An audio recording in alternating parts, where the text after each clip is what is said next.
ലോക ഭിന്നശേഷി ദിനാചരണം സംഘടിപ്പിച്ചു. ശാസ്താംകോട്ട BRCയുടെ നേതൃത്വത്തിലാണ് ആരവം എന്ന പേരിൽ ഭിന്നശേഷി ദിനാചരണം സംഘടിപ്പിച്ചത്.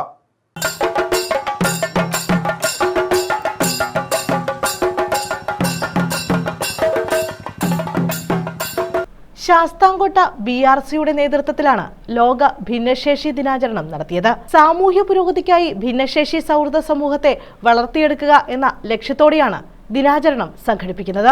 ശാസ്താംകോട്ട AEO KV മനോജ് കുമാർ ഉദ്ഘാടനം നിർവഹിച്ചു. 13 മുതൽ 20 കോടിയോളം വരുന്ന ജനവിഭാഗം ഉള്ള ഒരു മേഖലയായിട്ടാണ് ഇത് കാണുന്നത്. സഹതാപത്തെക്കാൾ അഭിമാനകരമായ നിലനിൽപ്പാണ് അവർ ഓരോരുത്തരും ആഗ്രഹിക്കുന്നത്. അതിന് നമ്മുടെയൊക്കെ തന്നെ നിരന്തരമായ പ്രോത്സാഹനം അവർ ആഗ്രഹിക്കുന്നുണ്ട്. നമ്മുടെ ഒരു കൈത്താങ് ആഗ്രഹിക്കുന്നുണ്ട്. അതിനുവേണ്ടി വേണം നമ്മൾ ഒരുമിച്ച് പ്രവർത്തിക്കുവാൻ എന്നാണ് എനിക്ക് പറയാനുള്ളത്. സമൂഹത്തിന്റെ മുന്നോട്ടുള്ള പ്രയാണത്തിൽ ആരെയും നമുക്ക് പിന്നിൽ ഉപേക്ഷിക്കാൻ കഴിയില്ല. ഒരു രാജ്യത്തിന്റെ സമ്പത്ത് എന്ന് പറയുന്നത് സമൂഹമാണ്. ആ സമൂഹത്തിലെ പങ്കാളികളാണ് നിങ്ങളിൽ ഓരോരുത്തരും.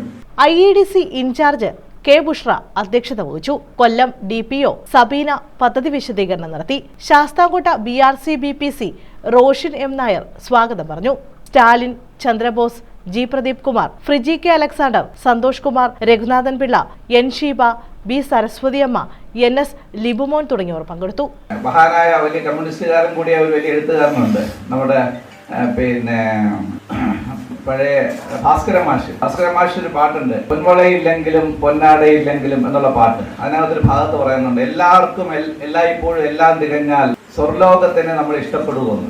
മനുഷ്യന് അടിസ്ഥാനപരമായി, ഇപ്പം ഞാനൊരു അടിസ്ഥാനപരമായി വിശ്വാസിയുള്ള ആളല്ല, പക്ഷേ ജീവിതത്തിന്റെ ഘട്ടങ്ങളിലേക്ക് തിരിഞ്ഞു നോക്കുമ്പോൾ നമുക്ക് തോന്നും ചിലപ്പോൾ വിശ്വാസങ്ങളൊക്കെ അല്ലെങ്കിൽ നമ്മുടെ ഇത്തരം ഈശ്വര വിശ്വാസങ്ങളൊക്കെ നമുക്ക് ഗുണം ചെയ്യും. കാരണം മനുഷ്യന്റെ മനസ്സിനെ പോലെ ഏറ്റവും കോംപ്ലിക്കേറ്റഡ് ആയിട്ടുള്ള എപ്പോഴും എന്ത് സംഭവിക്കാവുന്ന. News bureau, Sasthamkotta.